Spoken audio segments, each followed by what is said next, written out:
প্রিয় স্টুডেন্ট বন্ধুরা, আজ আমি প্রথম রাস্তার পাশে সাংবাদিকতা করতে এসেছি।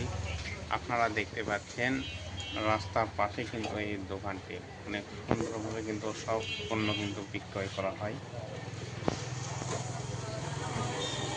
এবার পিছনের ক্যামেরা দিয়ে আমি দোকানের সামনের সব কিছু দেখাচ্ছি। তো এবার আমি চাচার কাছে জানবো যে উনি কীরকম জিনিস বিক্রয় করে থাকেন প্রতিদিন। চাচা, আপনি একটু বলেন যে প্রতিদিন কীরকম জিনিস বিক্রি করা হয় আপনার দোকানে? ব্যবসা বছর নাই, এখন ব্যবসা বছর নাই, এখন ওই ১,৫০০ এরকম এই পর্যন্ত। তো দর্শক, আপনারা কিন্তু জানলেন যে চাচা বললেন ওনার বিক্রয় সম্পর্কে।